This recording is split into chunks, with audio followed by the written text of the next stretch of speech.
acceptance review. The highlights, what I have told you before. I will be discussing more on the requisition, the flow of requisition and requesting. The flow of dispensing and requisition. So here are the outline of my presentation. So at the end of my presentation, you will be able to have the information about the objectives, the definition of per level, the purpose, and the requisition and mechanism, methods of checking, and problem solving.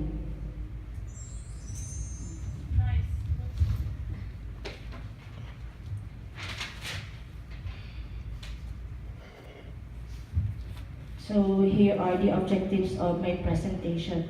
Number one is to enhance the flow of supply in a well-organized manner.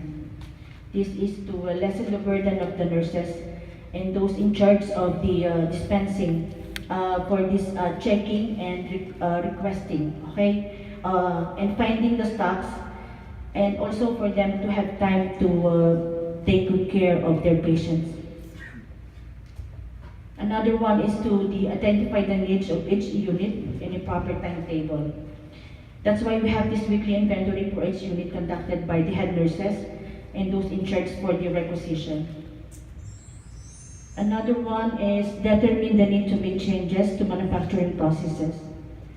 This is intended to assist the manufacturers in understanding quality management, like for example, for quality.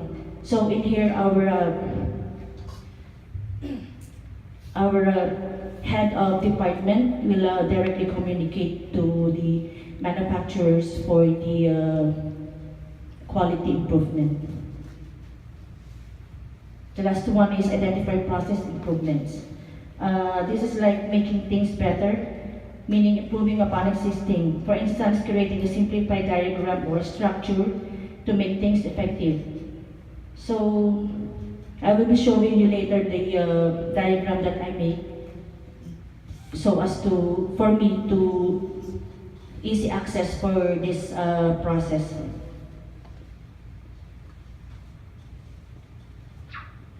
So now we will go to definition of product acceptance review.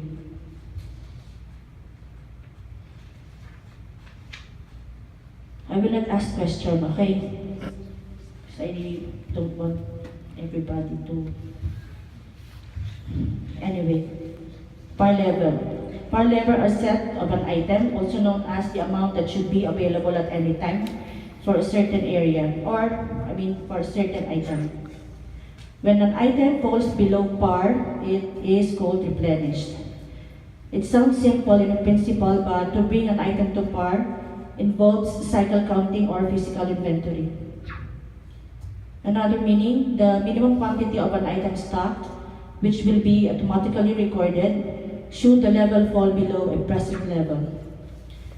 So this one I have included in my presentation, just for you to be aware of how PAR stands for in reference to inventory. So there are two types of PAR inventory, which are both interrelated, okay? So there is par inventory, which is all caps lock, and par inventory, small letter. So par level is a medical term. This is all caps lock, okay? There are par levels, par areas, and exchange card in hospital. A par level is essentially, I repeat, a par level is essentially a stock area where consumables are taken. Example, IV gloves, rubber gloves, and so on, etc. The name par level comes from the accounting term par level, meaning the level at which the stocks are replenished. So let's say, for example, in a certain department, like in CCU, the head nurse is maintaining, let's say, for example, 4 boxes of IV sets. So once the minimum level has been reached in its limit, she will request or replenish the said item to avoid deficiency in the near future. Thus, the delivery of care shall be maintained. So in here, the par level, which is the